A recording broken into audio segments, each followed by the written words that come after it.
está el paraíso que buscamos los dos? ¿Dónde está la vergüenza desnuda, la maja vestida por puro pudor? ¿Qué pasó con los otros? Dime dónde quedó. Hoy estamos con Gustavo Bejarano, economista, amigo desde la época universitaria.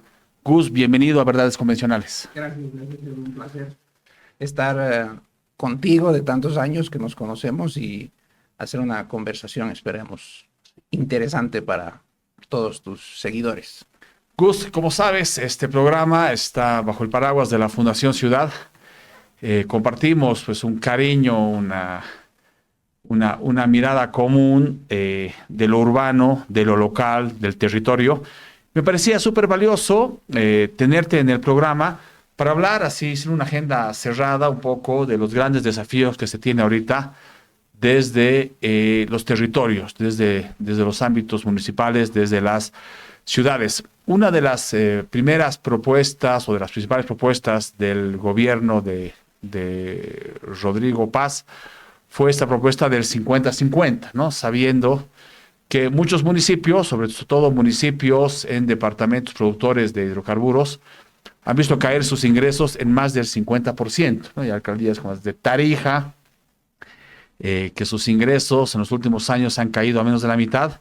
Y bueno, siempre es difícil reducir el costo operativo. Las ciudades han hecho más caras administrarlas y lo que se está castigando sobre todo es el tema de la inversión. Así que te propongo que empecemos con un primer bloque, un poco una mirada así macroeconómica, en términos así financieros, fiscales, de viabilidad fiscal de los gobiernos municipales. Gracias, Edu. Mira, yo he tenido la suerte de poder trabajar en municipios y en la alcaldía, específicamente La Paz, más de 22 años, ¿no?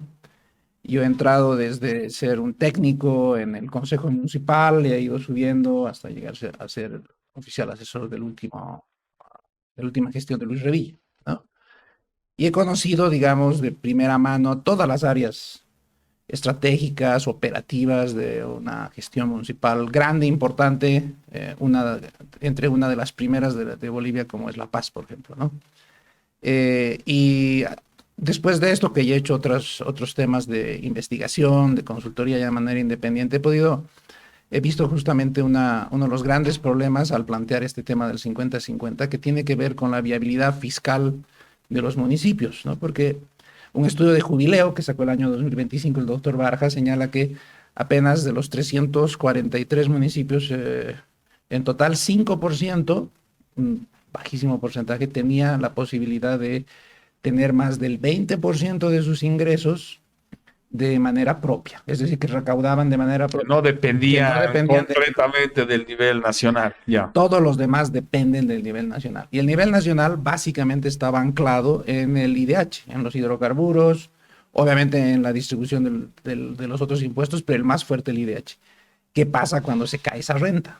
La renta cayó, no solo para el nivel nacional, sino sobre todo dramáticamente para los municipios. Y ese 5% básicamente está anclado en los municipios del eje y ciudades capitales de Bolivia, ¿no?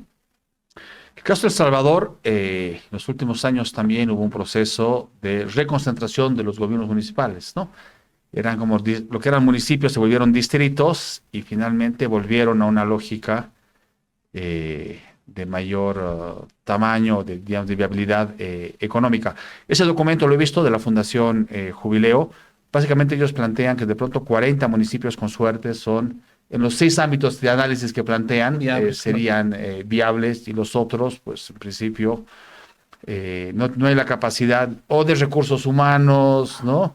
O de cantidad de población mínima que requeriría para tener un tamaño mínimo, o como planteas tú, el tema financiero. De pronto entonces no es solamente un tema ahora de discutir el famoso 50-50, que suena súper bien, pero creo que todavía no sabemos de qué está compuesto ese 50-50, sino también de pronto habría que rediscutir la posibilidad de volver a unir, digamos, territorios. De hecho, cuando se aprueba la ley de participación popular, creo que eran 300 o 311 municipios, Claro. y lo que han ido ha sido dividiéndose, ¿no? Un poco una lógica de Hay una atomización, sí. atomización de los municipios. Y no solo hay una atomización de los municipios, sino también hay una atomización intramunicipal.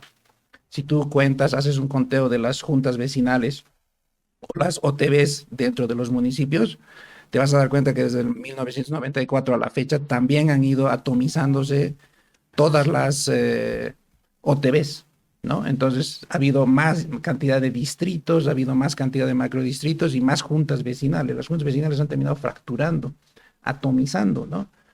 Y esto se debe al modelo de distribución de inversión pública que se ha realizado, porque la inversión pública baja al territorio. Pero al momento de bajar al territorio, lo que debíamos haber discutido más allá del municipio son unidades básicas de planificación territorial. Es decir, por ejemplo, aquí en el caso de La Paz, uno entendería la zona de Sopocachi, digamos, que se fusiona con el casco urbano central, que está más relacionada con Obrajes, es una ciudad es una zona intermedia entre ambos lugares. Muy probablemente estos tres barrios paseños pueden ser una sola unidad barrial zonal, una VZ, ¿no? Ya. Entonces, hay que discutir, se ha discutido esto. Nosotros hicimos un estudio en su momento en la Alcaldía de La Paz, cuando yo fui secretario de Planificación, y determinamos UPZs, ¿no? Las UPZs eran las unidades de planificación zonal, que no tenía que ver con los distritos, porque esa es una distribución Política, claro. política. Claro Esto tiene que ver con un tema técnico y usamos variables, usamos población, demografía, niveles de pobreza, acceso, servicios, etcétera, ¿no? Y en función de eso se hizo una fórmula distribuidora. Mira, el año 2000, cuando hicimos el Plan de Desarrollo Municipal de la Ciudad de La Paz, el JAIMA, el año 2005, 5 al 7, sacamos una nueva fórmula distribuidora inspirada en la participación popular, porque la participación popular utilizaba algunos indicadores de distribución poblacional y territorial. Mayor extensión territorial, más recursos; mayor población, más recursos. Nosotros utilizamos población, pero con niveles de NBIs para La Paz, o sea, más pobres, más recursos. Territorio, más recursos, pero también introdujimos algunas variables interesantes, como es, por ejemplo, mayores niveles de recaudación. Si recaudas más, tienes más incentivo también y más ingreso a la inversión. Si en un barrio el 80% de los vecinos pagan impuestos, deberían tener un POA más importante que otro barrio donde la mitad o menos de la mitad están pagando. Y el equilibrio impuestos. se daría, o la justicia, digamos, fiscal se daría en aquellos donde no pagan tanto impuesto, pero tiene mayores niveles de pobreza, menos servicio y más extensión territorial. La fórmula los compensa, también les da recursos. Entonces, esta fórmula de equilibrar, digamos, los recursos es un tema que todavía queda pendiente en la discusión. Y yo diría que, por ejemplo, esta fórmula distribuidora que utilizó la Ciudad de La Paz el año 2005, ahora puede estar nuevamente en vigencia con la discusión del 50-50, pero estamos discutiendo distribuirnos al 50-50, la mitad de la torta, pero es una torta chiquitita. Cuando tenemos que discutir una nueva torta, aquí hay que empezar a cocinar otro pastel, porque el pastel que tenemos es demasiado pequeño.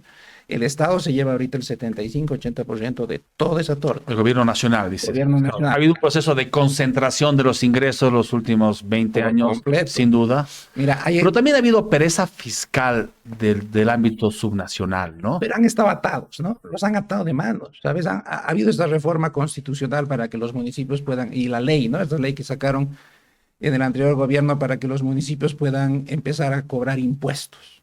Pero luego en la reglamentación los ataron de manos, ¿no? Yo te comentaba antes del programa, por ejemplo, esta experiencia colombiana donde han puesto un nuevo impuesto a los influencers, ¿no? Que están tan de moda, todos los influencers, ¿no? De hecho, nosotros estamos viendo ahorita en un medio digital.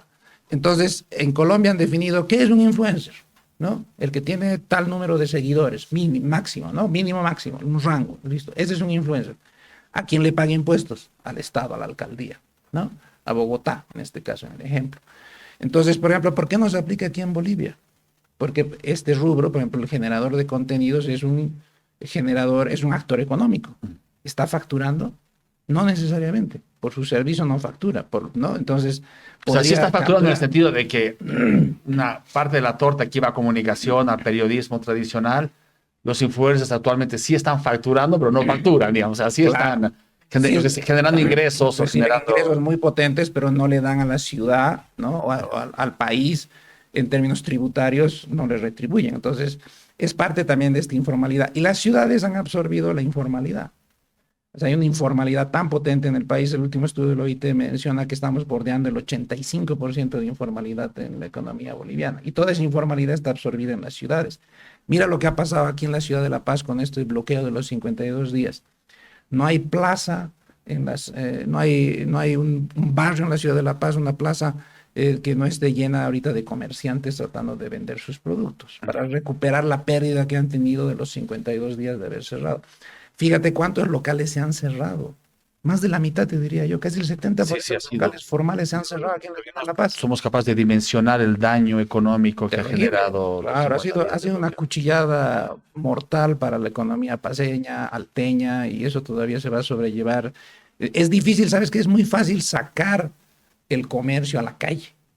Es muy difícil volverlo a meter, ¿no? Entonces, lo que vamos a ver ahora en las calles hay que prepararse porque va a estar mucho tiempo. Hay que generar otro tipo de políticas para intentar introducirlo. He visto con agrado que, por ejemplo, en el municipio de La Paz están discutiendo una política municipal para hacer, no cobrar impuestos sobre tasas de licencias de negocios para el próximo año, ¿no? Hay una discusión, entiendo, del gobierno nacional para no pagar luz y agua, servicios. Sí, están planteando un poco la programación de créditos y de pronto nosotros también propusimos hace un par de semanas en Brújula Digital una entrevista justamente con Raúl Peñaranda, que esto es muy parecido a lo de la pandemia, ¿no? O sea, en términos, digamos, de la economía familiar, el no poder salir a trabajar durante la época de la pandemia ha sido muy equivalente a lo que ha pasado estos 50 días. Donde además los precios de los alimentos, no es que uno no podía trabajar, sino que tenía que pagar el doble o el triple por los alimentos, ¿no? Y yo creo que la economía está súper deprimida y no solamente correspondería a eso, sino yo creería que también se debería pensar en un bono, una transferencia temporal que te permite justamente reactivar la economía. Gus, antes de cerrar este primer bloque, ¿por qué es importante, digamos, en el caso de la experiencia en La Paz, el mejorar tus ingresos propios? Nosotros trabajamos con 12 o 13 municipios de Bolivia, justamente actualizando sus valores catastrales, creyendo que eso iba a ser un poco el detonador para que mejoren sus ingresos, ¿no? Porque había unas brechas gigantescas entre valores comerciales y valores catastrales. El único que finalmente lo convirtió eso en una política pública, en una ley, y actualizó sus ingresos fue el municipio de La Paz. Pero creo que sería interesante también que se entienda por qué la posibilidad de aumentar los ingresos propios también no solo te permite, digamos, tener más recursos para responder a las demandas, a las necesidades de la ciudad, sino también esta idea de vincularse a financiamiento externo y a, digamos, a poder apalancar otros recursos. Y vinculado a esto, si sabes algo que no sepamos nosotros sobre por dónde va la discusión del 50-50. Mira, yo te diría, yo usaría, muchas veces se discutía de que el hijito menor en el Estado de los gobiernos nacionales y subnacionales eran las alcaldías. Yo diría que ese hijito ha crecido, ¿no? Ha terminado ya el bachillerato, ha entrado a la universidad, ahora es un universitario, pero que vive fuera, ¿no? Y entonces los papás, el papá de Estado, tienen que mandarle remesas, ¿no? La importancia de tener recursos propios es de que este estudiante prometedor, este municipio boliviano, empiece a conseguir su propio trabajo, ¿no? Un trabajito de medio tiempo, como todo universitario ahí, consiguiendo sus propios ingresos. Y esto es vital porque a veces las remesas te fallan. Cuando la remesa llega tarde, si eres un estudiante que tiene tus recursos propios, recibes, o sea, tienes estabilidad, ¿no? De hecho, nosotros cuando estábamos en la época universitaria, nuestros compañeros que trabajaban, los que más temprano trabajaban, eran los más famosos de la universidad, ¿no? Eran los que mejor se trataban y te trataban, ¿no? Entonces, ¿por qué? Porque tenían recursos propios, podían sostenerse sin esperar las transferencias del papá o de la mamá. Eso aplicado a los niveles municipales es muy relevante porque te da estabilidad y te da la posibilidad de planificarte e invertir. Ahora, si eso también lo trasladamos al ámbito financiero, un banco estaría dispuesto a prestarte más fondos a aquella persona, a aquel individuo o institución que tiene más capacidad de repago, y, ¿no? Entonces, aplica para absolutamente todo. Ahora, ¿cuál es el problema estructural que se ha vivido aquí con los municipios? Es de que no hay un enfoque necesariamente en estos últimos, desde el 94, la Ley de Participación Popular, todos los municipios están muy enfocados hacia la transferencia y ese paternalismo. Es este estudiante un poco flojito que además no aprueba los cursos en la universidad y sigue esperando las remesas. Siempre es antipopular cobrar impuestos, ¿no? Y hay un costo político, pero también yo creo que la peor gestión es la que no tiene recursos. Claro, es la que no tiene plata y la peor gestión es la que nunca se hace, la que nunca se intenta, ¿no? Entonces, ahí, digamos, creo que los municipios tienen una tarea de empezar a explotar sus propios activos. Si tú, por ejemplo, si hicieran un inventario en todas las ciudades, capitales, en todos los municipios, en los 343, de cuántos activos y cuántos inmuebles tienen las alcaldías. De esos inmuebles, ahorita ustedes, los vecinos, vean en sus barrios cuántos lotes baldíos que dice propiedad municipal o no, están, no, ahí están sin uso. No se los puede explotar, no se los puede dar, no convertir en galerías comerciales, en tiendas, en patios, en parqueos, ¿no? Con inversión privada. Ahora, obviamente la inversión privada va a estar muy en recesión ahora por el tema de la seguridad jurídica.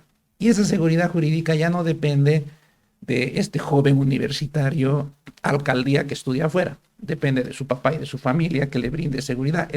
El nivel central del Estado es el que debería dar señales potentes de seguridad jurídica para la inversión de los privados, porque si no, nadie viene a invertir. Tú sabes, Edu, que cuando se hacen estos programas, le pasa a todas las alcaldías, cuando haces concesiones público-privadas en las alcaldías, ninguno quiere, hay que apurarse en hacerlas, ¿no? Dicen, hay que hacerlo en el primer a segundo año máximo. ¿Pero por qué? Porque a veces demoran en hacer un buen estudio, ¿no? Claro. Y dicen, no, porque el empresario ya no quiere, está calculando máximo 3 años más después de que se hace la concesión, son los 5 de la gestión municipal, para recuperar su inversión. Dificilísimo. Porque además, no quiere que le toque otra gestión que venga y diga que, no, la seguridad jurídica, porque otro alcalde probablemente puede defenestrar esa inversión y te dejas sin función. Entonces, es importantísimo trabajar ahora en estos elementos de seguridad jurídica, de inversión pública, de utilizar fondos públicos para la inversión, ¿no? Y mira, con esto acabo como ejemplo. La última inversión que se hizo, por ejemplo, en la Alcaldía de La Paz, esta nueva avenida, la extensión de la Avenida del Poeta. Se invirtieron miles de millones de dólares. Esta gestión venía desde la época del alcalde Revilla, la terminó el alcalde Arias. Ahora está todavía en proceso de culminación. Si adicionalmente a la inversión estimada para hacer la bóveda y para hacer la carretera encima de la bóveda, hubiéramos comprado como municipio todos los terrenos adyacentes en su momento, en este momento podrían tener un valor comercial superior probablemente a la inversión que hemos hecho, y esa avenida se pagaba sola.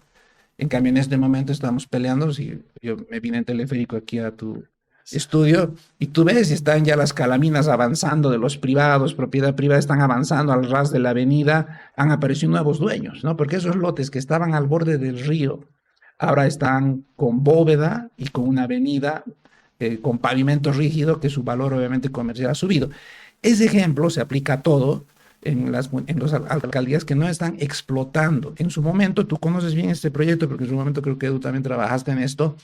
Se tiene que discutir las inmobiliarias, el valor de la tierra, cómo ese plusvalor de la tierra beneficia a las alcaldías. Se hizo un proyecto. Cobros por mejoras, te refieres, Gus, ¿no? En la época del doctor Juan del Ganado, también tuve el placer de trabajar cuando fue alcalde, las 2 veces se trabajó en el programa del PRU, del BID, lo que se llamaba la inmobiliaria del centro. La empresa del centro. Una empresa inmobiliaria inspirada en Quito, Ecuador, cuando hicieron todas las... La empresa del centro histórico de Quito, efectivamente. Era una inmobiliaria en términos comerciales, pero pública, del municipio, que veía terrenos, lotes, inmuebles en el centro de la ciudad, los compraba, los mejoraba y los revendía, por ponerle un ejemplo, ¿no? Terrenos y lotes baldíos.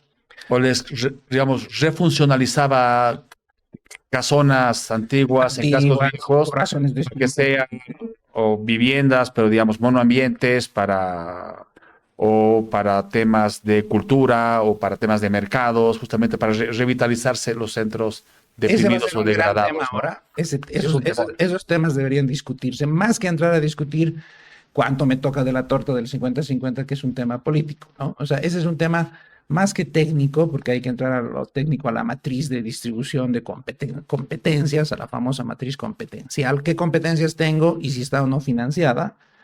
Es un tema político. Ahora, Gus, decíamos, muchos de los municipios son estos estudiantes un poco temerosos, un poco flojitos, Yo sí creo que ha habido pereza fiscal, sobre todo en los tiempos donde cada año tenías más ingresos, ¿no? Y era básicamente por la renta del gas. Yo he trabajado, he intentado directamente con alcaldes, con presidentes de consejos municipales, promover de que se incrementen los impuestos de forma justa, ¿no? No a todos, ni de forma desmedida, sino básicamente que no vayan perdiendo poder adquisitivo los impuestos que se cobraban, sobre todo a la propiedad. Y un poco lo que tú decías, ¿no? Me decían, eso se puede hacer el primero o el segundo año, después ya vienen tiempos políticos y después lo que nos interesa es ser reelegidos, entonces ya no lo vamos a hacer. Yo creo que otra idea que se debería incluir en esta idea del 50-50 también es ver un poco, medir esta pereza fiscal, ver, bueno, cuánto es el potencial de lo que se podría cobrar y cuánto están cobrando, ¿no? Hemos hecho, por ejemplo, en Cochabamba, hace un análisis de las zonas homogéneas, entre el valor comercial, uno va al territorio y uno encuentra que, no sé, pues que el metro cuadrado esté en $80, pero el valor catastral te dice $4, o sea, 1 a 20, ¿no? Entonces, están pagando 12 bolivianos, 20 bolivianos de impuesto al año, o 50 bolivianos por terrenos que valen 50,000, 80,000, $100,000, ¿no? O sea, ahí dices, aquí hay pereza fiscal, aquí se podría hacer mejor. Y claro, el incentivo viene mal, porque digamos, si el gobierno nacional te diría, bueno, si tú haces tu trabajo, pues te vas a tener un beneficio adicional por parte del Estado nacional. Yo creo que el incentivo vendría al revés. Diría, si yo no te cobro lo que te tengo que cobrar, no solamente que no tenemos esos ingresos legítimos, sino que además no vamos a poder, digamos, a tener acceder a este 50-50 con el gobierno nacional. Entonces, yo concuerdo contigo de que la reflexión va más allá de solamente de querer un pedazo más grande de la torta de lo nacional, porque además son tiempos de crisis, ¿no? Entonces ahorita no es que hay la soltura o la flexibilidad del presupuesto para poder incrementar, si es lo que piensan los municipios actualmente, que van a poder recibir más recursos contra nada. Pues, y siguiendo esa analogía del joven estudiante entre perezosos y muy estudiosos, cuando papá te mandaba demasiadas remesas, cuando papi y mami les iba muy bien y te mandaban hasta 3 remesas al mes y te dedicabas en vez de estudiar a la fiesta, ¿no es cierto? Hay pocos que se han dedicado realmente además a seguir trabajando ellos, a ahorrar. Entonces, eso te demuestra el estudio de jubileo del doctor Barja sobre la viabilidad de los municipios, demuestra que hay municipios, la gran mayoría, 42% o más de municipios, que no tienen la capacidad operativa para ejecutar los recursos. Con la poca plata que tienes ahora, tampoco les alcanza para ejecutar. Tú sabes que la ley SAFCO determina estos 8 subsistemas integrales de administración pública. Bueno, no hay tanta gente en los municipios. Claro. Uno solo es el secretario de infraestructura, el administrador, además portero, el alcalde hace de su propio chofer, hace de inspector de obras. Entonces, en los municipios en general no hay tanto personal. Entonces, este es un tema estructural. Si sobre ese escenario tú le pasas más recursos, entonces la inviabilidad es estructural, ¿no? Gus, pasemos a un segundo bloque. Sostenibilidad vinculado al tema de movilidad urbana, ¿no? Creo que también La Paz ha sido un municipio emblemático en el tema de transporte. El proyecto del teleférico, financiado desde el nivel central, no sé si han sido 800 o 1,000 millones de dólares.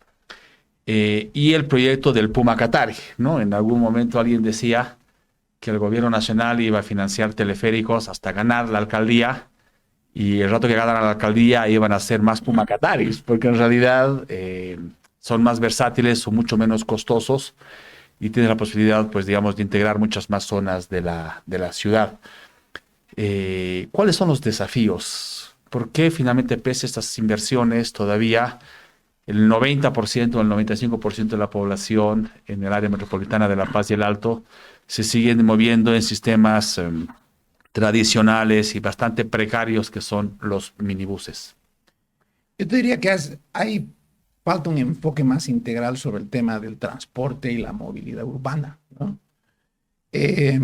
Nosotros, que yo he podido participar en ser uno de los principales precursores de lo que ha sido el Pumacatari, la Paz Bus, el sistema de transporte municipal, hemos trabajado en su momento en coordinación con el actual alcalde César Dogbailer, mientras hacían ellos el teleférico en paralelo. Hubo una dinámica, en muchos casos confrontacional, de visiones, pero finalmente, digamos, de integración de los dos sistemas que hoy creo que la ciudad de La Paz los ama, tanto a los Pumas chiquititis como al teleférico. Pero el enfoque que correcto creo que que debería darse, que en todas las regiones es el mismo enfoque, es que la movilidad urbana es un derecho ciudadano. Es un derecho además que te da acceso a tener otros derechos fundamentales, porque si tú quieres llegar al hospital porque estás enfermo y es tu derecho a la salud, tienes que primero poder llegar a ese hospital.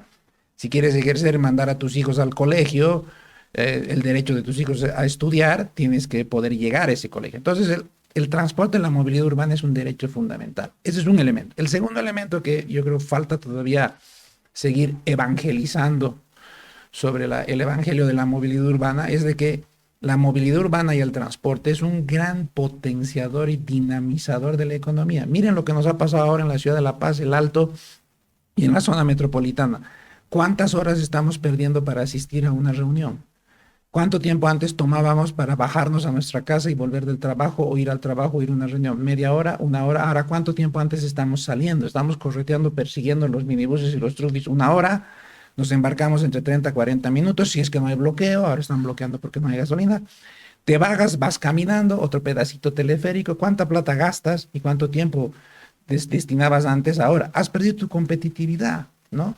¿Cuánto valoras ahora una propiedad cerca al centro y cerca a tu trabajo y antes una propiedad que estaba más lejos, No, un inmueble? Gus, yo tengo colegas que trabajan con nosotros, que viven, por ejemplo, en Viacha, y les puede tomar fácil 1 hora y media o 2 horas para llegar a la oficina. No, Son 2, 3, 4 horas al día, digamos, solamente de movilizarse. no. Y un poco la reflexión va en ese sentido, más allá de la inversión, digamos, pública en el teleférico, y la inversión pública en los Pumacataris, digamos, el 90%, el 95% de la gente se sigue moviendo en minibuses, que son unidades muy pequeñitas. Es un poco, la ciudad iba creciendo, ¿no? La gente iba viviendo cada vez más en zonas más alejadas y las unidades de transporte público se iban achicando. Creo que en algún momento ustedes prohibieron los carries, porque ya el siguiente paso era que ya no iban a haber minibuses y vamos a pasar al carry y vamos a terminar después Claro. en los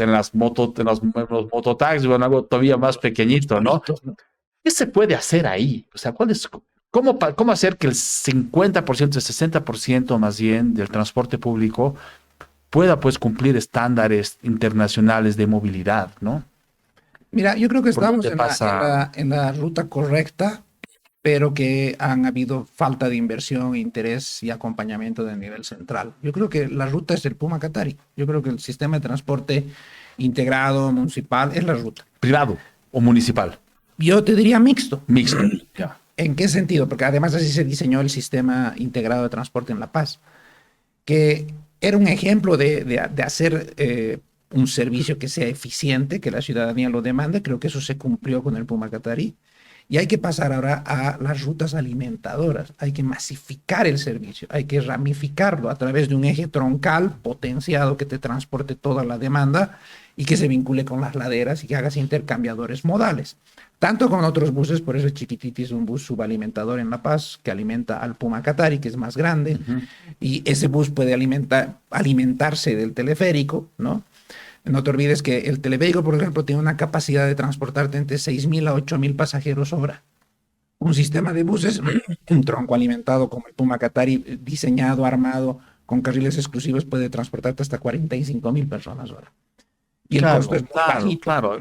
La gran crítica al teleférico es que la capacidad máxima en horas pico es muy limitada, pues. Es limitada. Ahora todo lo queremos, a mí me encanta, yo lo uso muchísimo. Nadie critica el uso del viaje, claro. Pero hay que sostenerlo, la inversión es potente. Ahora, ¿cuál sería para mí el modelo que podría potenciarse? Es una inversión mixta público-privada, donde las alcaldías se queden con la torta que genera más ingresos, con el pedazo que genera más ingresos. ¿Dónde se genera más ingresos en las ciudades? En el eje troncal. Todos quieren ir al eje troncal. Por eso existe el trameo. Porque, por ejemplo, los minibús y los trufis solo quieren ir hasta un cortito tramo porque es más potente, ahí hay más demanda, botan a la gente y vuelven a hacer. Claro. Ese es el eje troncal. El eje troncal debería quedar en potestad de las ciudades. Por ejemplo, en el caso de La Paz, con el Pumacatari. Y las alimentadoras, terciarizarlas hacia los sindicatos, ¿no? Y obviamente va a haber una subvención cruzada. El eje troncal que va a generar más ingreso tiene que subvencionar a las laderas para que llegue el trubi, el bus, el chiquititi hasta el último lugar. ¿Dónde se ha hecho una experiencia fallida, interesante, en sus inicios en Bolivia, en Santa Cruz. Santa Cruz, antes del ingreso del alcalde Johnny Fernández, tenía el proyecto del BRT. Vinieron técnicos, nosotros colaboramos en algunas cositas con ellos cuando estaban haciendo el estudio y demás, y acordaron en Santa Cruz con el anterior gobierno de Angélica Sosa, si no estoy mal, y hicieron una concesión. Y fue la primera concesión de servicio público de transporte que le hicieron a un sindicato. Le logró adjudicarse el sindicato. El sindicato se estaba convirtiendo en empresa. Tenía inversiones que cumplir, comprar buses, inclusive llegaron a comprar algunos buses. Y ellos iban a entrar a operar al BRT de Santa Cruz. Vino la conversión de Johnny Fernández y se tumbó todo el proceso. O sea, todos los sistemas de transporte en Bolivia, todas las secretarías de movilidad en Bolivia, estamos mirando con mucho interés qué estaba pasando en Santa Cruz, porque ese es el... Un sindicato se convierte en una cooperativa de transporte, y lo cual permitiría justamente que desde el Estado se pueda subsidiar, apoyar, medir, regular, ¿no? Tú sabes, en Bogotá, una de las empresas más importantes de transporte que opera el Transmilenio, este sistema de buses articulados, se llama Transmasivo. ¿Quién es el señor que opera el dueño de Transmasivo? Un ex minibusero, como lo conoceríamos aquí, un ex transportista que decidió hacer empresa en su momento, hace décadas atrás, lo financiaron con el gobierno, y hoy Transmasivo no solo opera en Colombia, creo que está operando en Paraguay, está operando en otras ciudades, en Ecuador. O sea, un minibusero se convirtió en una empresa internacional de transporte. Estas últimas semanas ha habido una propuesta de parte del gobierno nacional de generar un fondo de 1.000 millones de bolivianos. Finalmente no sabemos si son 100 millones o 1.000 millones, justamente para el sector del autotransporte, ¿no? Yo sí creería que en las áreas metropolitanas de Cochabamba, de Santa Cruz, de La Paz, yo creo que habría mucho interés, por ejemplo, que haya como pensar en un impuesto que pueda ser cobrado desde los gobiernos departamentales, teniendo como base podría ser el catastro, ¿no? La base imponible podría ser el valor catastral, y que permita justamente modernizar el sistema de transporte, porque es muy costoso, como dices. No solamente es costoso el transporte público, sino que es precario y se roba miles de horas que podríamos estar pues con nuestras familias estudiando, haciendo cosas mucho más productivas que estar en la encerrona de estas unidades de transporte tan precarias. Yo creo que ahí la fórmula perdedora en la que estamos atrapados es un minibús, un equipo, ¿no? Y un hombre. Un motor, 4 llantas. Un conductor. Claro. ¿No? ¿Por qué? Porque el conductor duerme, come, se enferma, tiene familia, tiene necesidades. El vehículo, mientras le pongas combustible y lo mantengas, puede trabajar 24 horas al día, 7 días a la semana. El vehículo no duerme. Duerme o descansa porque el conductor duerme. Entonces tú puedes buscar el punto de equilibrio, o sea, podrías tener por cada bus, por ejemplo, en el caso del Puma Qatari, por cada bus tienes 3 conductores, cuando se trabajaba 24 horas al día, 7 días a la semana. ¿Y su capacidad es de? 67 pasajeros, ¿no? Y cuando podrías ir a tope. Con lo cual la tarifa podría en algún momento además ser hasta más rentable. El problema es que yo tengo mi minibús, pero también soy un solo conductor. Entonces, en su momento, por ejemplo, Swiss Contact, un gran amigo nuestro, que tú también lo has entrevistado en este programa, Freddy Koch, ha trabajado, por ejemplo, este tema, ha hecho un estudio sobre el impacto que tendría este manejo de las cajas chicas. Tú sabes que los sindicatos y las cooperativas tienen como algunas tienen una suerte de caja chica, que sirve para compensar a los minibuses cuando a veces tienen pérdidas, no sé qué. Entre el sindicato se colaboran y se ayudan. Esa caja chica podría ser convertida en un modelo dentro de las alcaldías y los municipios cuando tú hagas una concesión del servicio público. Un sistema de cobro único, ¿no? Un sistema de cobro único que te sirva para compensar, ¿no? Buenas rutas, malas rutas, cantidad de pasajeros, que además te permitiría tener tarifas diferenciadas, personas con discapacidad, niños y todo esto. Lo que yo sí observaría es de que yo creo que este enfoque del derecho ciudadano sí obliga al Estado Nacional, a las gobernaciones y a las alcaldías a invertir en transporte, ¿no? Estamos invirtiendo y perdiendo plata en muchas cosas, no todas eficientes, ¿no? Pero algo que va a dinamizar la economía es la movilidad y el transporte, y el Estado tiene la obligación de invertir. ¿Queremos más teleféricos? Sí, queremos más teleféricos. Cierro este bloque, Gus, antes de entrar al siguiente, diciendo que en los estudios que hemos hecho sobre el valor del suelo en ciudades bolivianas, el elemento que en gran medida explicaba el valor era que cuente con servicio de transporte público, Claro, ¿no? claro. Entonces, finalmente, podríamos pensar que un buen sistema de servicio de transporte público hace que el valor de los terrenos y de las casas y de los departamentos aumente el valor y, por lo tanto, que los municipios puedan aumentar y mejorar su cobro de impuestos y, por lo tanto, digamos, ir en un círculo virtuoso, ¿no? Claro. De productividad urbana, de inversión pública y también de mejora de las condiciones de vida. Y te ordena la Eso es ciudad, ¿no? Te mejora las condiciones de acceso a servicios de salud, o sea, es un dinamizador integral. Por eso la importancia. Intentaremos que estos 1.000 millones vaya pues en ese sentido y que se puedan unir a una idea transformadora del tema del transporte público. Ojalá, mira, cierro con este tema, pero hay un ejemplo mexicano del gobierno nacional que tienen un fondo público de inversión que lo maneja el Ministerio de Obras Públicas de México, no sé cómo se llamará exactamente, pero es esa área, que tienen un fondo público de inversión para municipios, para gobernaciones de movilidad urbana. Entonces el propio Estado empieza a invertir en los sistemas de movilidad, obviamente con condiciones muy concesionales, e incentiva a los subnacionales a invertir en este sector. Ese nivel de importancia debería tener también en Bolivia. Y ojalá esos 1.000 millones sirvan para esta dinamización. Y ojalá también estén en el tintero, está durmiendo en algún placar ahí de la Asamblea o de algún ministerio, la ley, el proyecto de ley para vehículos eléctricos. Y para la transformación de vehículos eléctricos. Hay dos tendencias en Bolivia. Una que puede ser la reconversión, así como se hizo del gas a la gasolina, reconvertir vehículos a eléctricos. Se puede, ¿no? Utilizar ese pasivo ambiental que tenemos de los vehículos actuales que ya son muy antiguos, sacarlo en los motores, reemplazarles baterías, motor y todo se puede. Uruguay, lo están haciendo un montón de países en este momento. Otra es, ahí nuestro amigo Freddy Kochimpe decía, es ponerle un corazón nuevo a un cuerpo viejo, ¿no? Puede ser, es verdad, pero también hay que ver el tema económico, ¿no? Otra opción es reemplazar, renovar, ¿no? Con tasas menores, con impuestos aduaneros cero, etc. Y tal vez, Gus, y con eso cerramos, es que si hay un fondo estatal de 100 millones, o debería ser 1.000 millones, si hay un compromiso desde los gobiernos municipales, de pronto también las gobernaciones deberían participar.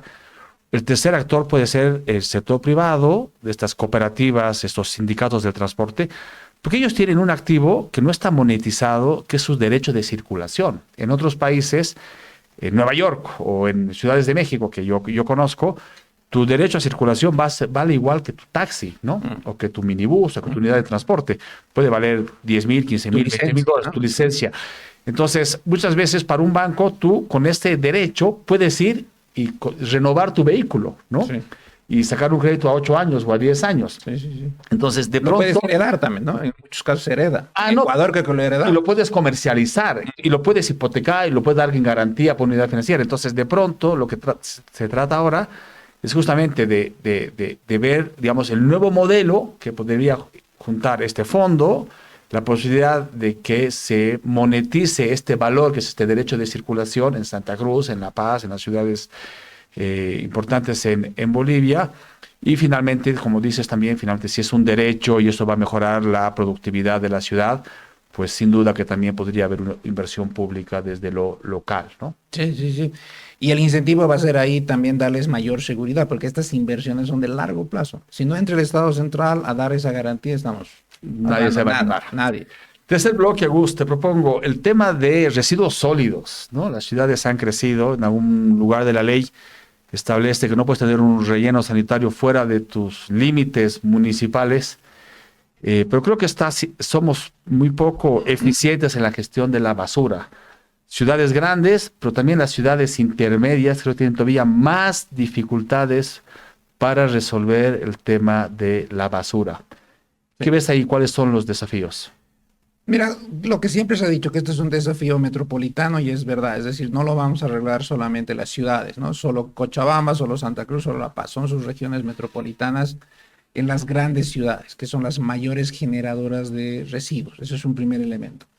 Ha habido mucho estudio, mucho acompañamiento en Bolivia, gente como instituciones como el Beta, Swisscontact, GIS, GTZ han invertido muchos recursos en hacer investigaciones al respecto. El primer elemento que tenemos que conocer es de que no toda la basura es igual, ¿no? La gente dice, la basura no es igual. La basura como un bien hay de distinta calidad. Y la mala noticia tal vez para nosotros es que mientras más pobre eres, de mayor valor es tu basura, es más orgánica.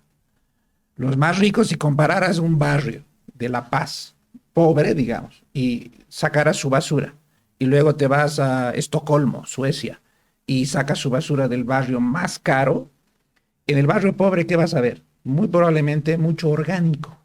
Las cáscaras de la comida. Menos bolsas. Bolsas, ¿no? Algo de bolsitas, algo no sé qué. ¿Qué vas a ver en los barrios de Estocolmo? Y esto lo sabe muy bien la gente. Hasta televisores, muebles botan, ¿no? Viene el cambio de temporada, mudas completas, mucho cartón, mucho plástico, poco orgánico. Y volúmenes mucho más altos también. Volúmenes mucho más altos de la misma familia. Ahora, ¿cuál es el problema? ¿Cuál tiene mayor potencial calórico en términos de bien como de la basura? El que tiene menos orgánico, ¿no?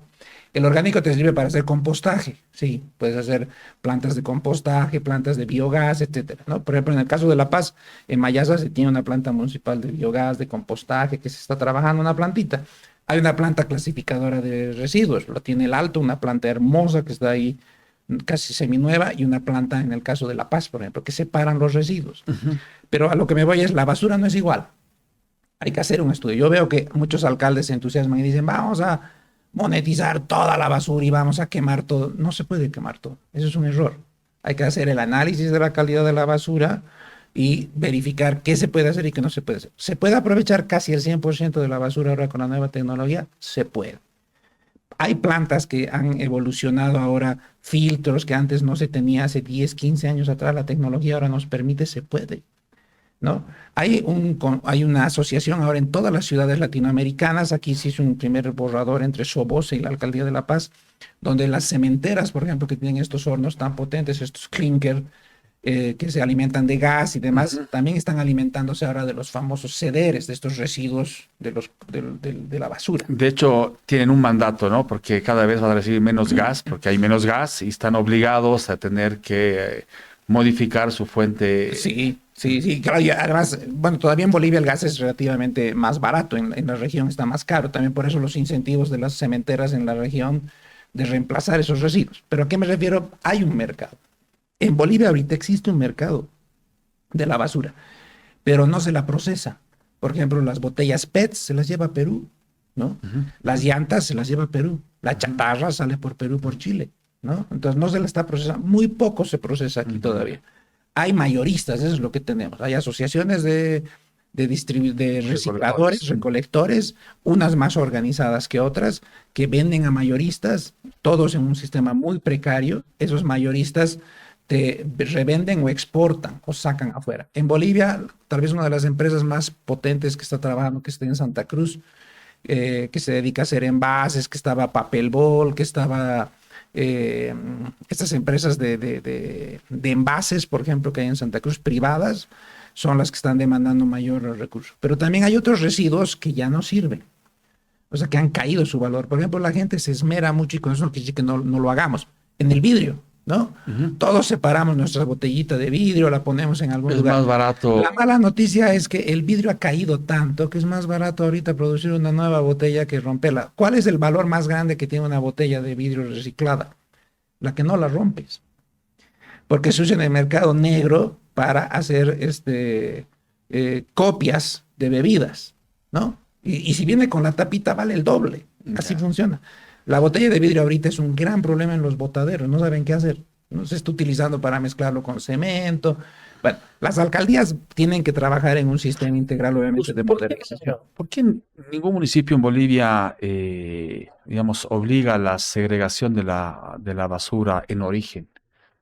¿Por qué finalmente se quiere, digamos, es como en el camino, ¿no? Porque creo que separar es costoso.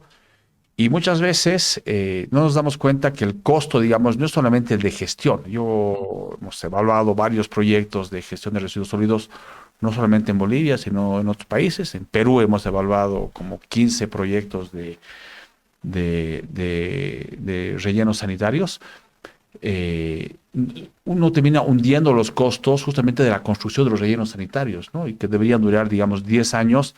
Y después, por la mala administración, la mala gestión, duran menos tiempo todavía. se termina enterrando el 90% de la basura, finalmente se recicla muy poquitito. Y ese fondo, esos recursos, no los incluyes en tu costo de operación. Por lo general es la maquinaria, el servicio de recolección, pero no tomas en cuenta en el inmenso costo que es la construcción de un relleno sanitario, si no es un basural nomás, ¿no? No deberíamos ser capaces de avanzar ya en segregar, que todas las familias tengamos, pues, ¿no? Cartón, vidrios, orgánico, y de pronto esquemas más comunitarios o diferentes de gestión de la basura, porque si no, yo no sé si se va a poder realmente resolver este problema. Yo creo que es un proceso y me animaría a decirte que apostando, por lo que se ve, que las próximas concesiones de sistemas de recolección de basura en las áreas urbanas y perurbanas en Bolivia van a tener sistemas de recolección diferenciada en origen. Hablar de esto hace 5, 10 años atrás era más difícil. Ahora ya hay una evolución, hay una concientización ciudadana, ¿no? Hay una economía que se está generando más potente respecto a la, a recircular, ¿no? A reciclar. Yo me animaría a decirte que sí, que yo creo que casi todos las alcaldías van a virar hacia ese sentido de recolección diferenciada. Ahora, la recolección diferenciada tiene también un alto costo. Hay ensayos que se han hecho en Santa Cruz. Hay varias rutas que acordadas con la empresa pública de recolección de basura, hay algunos días que no va la empresa, algunos barrios. Y ya los vecinos reciclan el cartón, están reciclando el plástico y van las empresas de los recolectores a reciclar. Hay otros sistemas como en México que los propios reciclan, los propios camiones, a diferencia de lo que vemos nosotros aquí en La Paz, en otras ciudades, los propios recolectores tienen sus bolsitas encima del camión, las PET se paran porque cuando llegan a botar la basura, Tiene valor, claro, tiene tiene valor, lo venden. Entonces yo creo que eventualmente se va a virar hacia ese sentido, digamos, de hacer ese reciclaje. Pero lo que sí deberíamos verlo con preocupación es de que ya no va a existir más terrenos. O sea, las ciudades capitales en este momento, No hay dónde, ¿no? todas ya están en su segundo relleno, en el segundo o tercer relleno sanitario que habilitaron en su momento hace décadas atrás. Y están rumbo al cuarto. 20% de todos los rellenos sanitarios en realidad son botaderos al aire libre, ¿no? Muy pocos son considerados rellenos. A veces hay una mirada muy contemplativa, pero es relleno, que es superior a un botadero, ¿no? El botadero vas, botas y punto. En el caso de La Paz, Cochabamba, Santa Cruz, un poco en algunas otras Lechuguillas, en Sucre, ahí tienen un relleno sanitario, digamos, ¿no? Entonces, hay que trabajar en extender la vida útil de ese relleno, convertir en compostaje, en energía. Mira lo que pasa en el caso de La Paz. Tiene 160 toneladas aproximadamente mes de poda, ¿no? De poda de la ciudad, ¿no? Se corta, los árboles, todo generan poda. La poda genera biomasa, claro, que puede ser aprovechada para quemar. Inclusive hay empresas ya en lo privado que compran esta biomasa, sobre todo en Perú, en Chile, y hacen pellets. En vez de quemar la leña en tu chimenea, quemas los pellets. Hay estufas que funcionan solo con pellets, con la biomasa de las ciudades. Entonces ahí es una economía circular completa. Esos son los elementos que todavía falta trabajar en alcaldías, ¿no? Economía circular. Te propongo cuarto ciclo. Hablemos de economía naranja, creatividad, cultura e innovación. Esa es otra de las competencias que difícilmente se puede impulsar desde lo nacional, ¿no? Bolivia, una gran nación, súper bien, pero después es desde el territorio que se tiene que impulsar. Yo he visto con muy buenos ojos, por ejemplo, esa movilización ciudadana en Rurrenabaque, donde han sacado una resolución municipal donde está prohibido bloquear, porque claro, Rurrenabaque vive del turismo, ¿no? Entonces, una semana bloqueada es una semana o varios meses, porque finalmente muchos turistas pensarán los siguientes 18 meses se vale la pena o no venir a Bolivia y quedarte parado durante 2 meses sin poderte mover. ¿Cuáles son los desafíos en términos de economía naranja, Gus?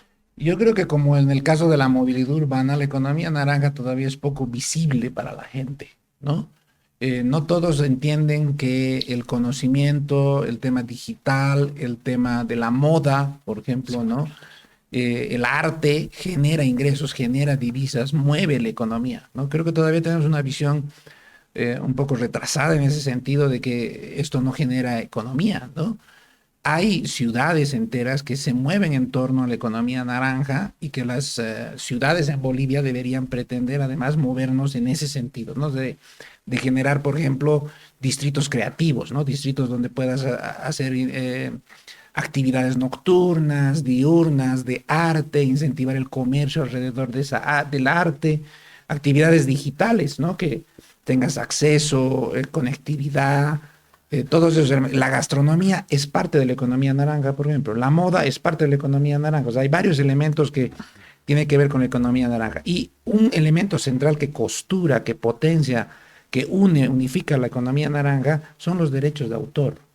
Hay que empezar a trabajar esos elementos en Bolivia que son tan desconocidos por el momento, ¿no? Que cuando tú generas una idea, generas conocimiento, eso tiene un valor y ese valor debería ser respetado, ¿no? Y eso todavía en Bolivia se tiene muy poco, ¿no? Aquí, hasta con Sobodaycom, estamos peleando si le pagas o no por una interpretación musical, cuando en otros países eso es ley, ¿no? Si tú tienes una idea, tienes un conocimiento, tienes que pagarlo. Las ideas también valen plata. Una cosa novedosa en la última elección nacional es que un grupo de impulsores, de activistas, han puesto en la agenda pública el tema del turismo, ¿no? Han logrado convencer a los principales contendientes de las diferentes tiendas políticas de que incluyan en sus ofertas electorales el tema del turismo como un eje importante de desarrollo del país. ¿Tú estás de acuerdo que Bolivia podría vivir del turismo? O sea, hay mucho potencial para impulsar en temas de turismo. Lo hay, pero creo que hay que dejarlo de ver como algo ajeno a mí mismo, ¿no? O sea, digo, yo, por ejemplo, que soy economista, consultor, etcétera, pareciera que no tengo mucha relación con el turismo. Pero el turismo también, al igual que en la movilidad urbana, es un eje transversal dinamizador de toda la economía. El turismo te genera servicios, te potencia hacia abajo, permea la economía y demanda otro tipo de servicios que antes no tenías. Y al demandar servicios también te demanda mayor calidad de recurso humano, te potencia el recurso humano que tú tienes, hay intercambio, ¿no? O sea, realmente es la industria sin chimenea, como le dicen, ¿no? Que yo sí creo que es un dinamizador muy potente, pero que va más allá de ver solamente al turista. O sea, es generar acceso, generar servicios, generar oferta, posibilidades, ¿no? Gastronomía. Y el turismo interno también es muy potenciador, ¿no? Eso es, digamos, ampliamente requerido en otras ciudades donde hay desplazamientos de mucha gente a zonas específicas que no se están potenciando. Obviamente, después de 52 días de bloqueo, esto queda por el suelo. Hay que volverlo a trabajar, ¿no? Te propongo, Gus, que cerremos esta entrevista. Espero tenerte otras veces más aquí en Verdades Convencionales. Me hablabas de algo que no es muy, no se habla mucho, porque me pareció como que tiene mucha fuerza, esta idea de las ciudades de noche, los alcaldes de noche, ¿no? Me imagino muy vinculado a esta idea de la economía naranja, la economía de servicios, el sector turismo, el tema gastronómico. ¿Qué está detrás de esta propuesta? Mira, al igual que hablábamos de los minibuses y los choferes, ¿no? Un minibús no duerme, el que duerme es el chofer. Uh-huh. Una ciudad no duerme, ¿no?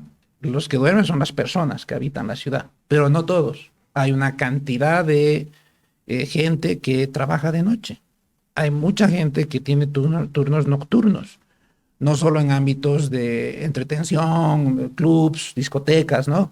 Hay hospitales, hay transporte, etcétera, ¿no? Entonces, ¿quién se preocupa de la ciudad cuando duerme? Porque las autoridades también tienen que dormir. Un alcalde, si bien en discurso dice trabajo 24/7, no es verdad. He visto a varios alcaldes que están desde las 5 de la mañana en vivo, ¿no? En su Facebook. Excelente, pero te aseguro que a las 11 de la mañana o a las 2 hacen una buena siesta, ¿no? Entonces la idea es de que estos alcaldes de noche es una idea que la han usado en Londres, en Ámsterdam, en ciudades que realmente no duermen. No son autoridades electas, es otro cargo que lo denominan, ¿no? No es que tú eliges un alcalde para la noche. Ya. El propio alcalde que eliges, elige una autoridad que va a cumplir las máximas funciones de noche. Ya, o sea, no es un subalcalde territorial, sino es el que es capaz de imaginarse las necesidades y las potencialidades. Exacto. Que tiene tu misma ciudad. ¿Y qué ves ahí? Sobre todo el tema de logística de las ciudades. Si, por ejemplo, en el caso de las ciudades La Paz, Cocha, Santa Cruz, las del Eje y las ciudades capitales, discutiríamos cómo hacer la distribución logística de insumos. porque los camiones se levantan un poquito más temprano que tú, y tú que tienes que entrar a 8:30 a trabajar, estás peleando con el camión ahí de gaseosa que está en tu parqueo, que te está bloqueando, ¿no ves? Esos sistemas en ciudades más modernas, trabajan de noche. Horarios, Te claro, dan claro. todos los insumos en la noche, seguridad, patrullaje, movilidad, cómo dispones la movilidad urbana en la noche. Cuando se creó el sistema de transporte masivo de La Paz Bus, el Puma Qatari, por ejemplo, trabajaba 24/7 para darte la confiabilidad, la seguridad de pasar. Sí, en la madrugada pasaba cada hora, pero sí tú te podías mover. Ojalá esos sistemas vuelvan, ¿no? Ahora he visto que ha vuelto a salir en servicio el Puma Qatari. Ojalá, por ejemplo, en el caso de La Paz ya tengamos la seguridad que sin importar a la hora que yo esté en la ciudad me puedo transportar. Entonces, esos elementos son los que se ven en los alcaldes de noche, en las ciudades de noche, ¿no? Gracias, Gus. Estamos a finales ya de junio del 2026. No sabemos todavía bien en Bolivia qué significa el 50-50 ni en qué se va a traducir. Los ciudadanos sí sabemos en qué ciudad queremos vivir. Y una vez, digamos, qué ciudad queremos vivir, hay que ponerle costos, hay que definir cuánto va a costar llegar a ese tipo de ciudad y habrá que definir cómo la vamos a financiar, ¿no? Cómo la vamos a financiar los ciudadanos con nuestros impuestos, el gobierno nacional, el sector privado. Gus, ha sido un gusto tenerte en el programa hablando desde los territorios y nada, pues será una de muchas otras entrevistas. Muchísimas gracias. Gracias, Edu, a ti por el espacio, y un saludo a todos, y ojalá que este también sea la nueva política nacional, el surgimiento de la nueva política nacional de las gobernaciones y de las alcaldías, porque en la crisis tal vez la respuesta es estar más cerca al pueblo, más cerca a la gente a través de gobernaciones y alcaldías, a través del gobierno nacional, ¿no? Finalmente, y contrapunteando con Gus, yo no creo que en tiempos de bonanza se hagan las grandes reformas ni los grandes cambios, ¿no? Siempre llegan en tiempos de crisis y sin duda que esta crisis pues tiene que ser la oportunidad también para ir en ese camino. Gracias, Gus. Gracias a ustedes.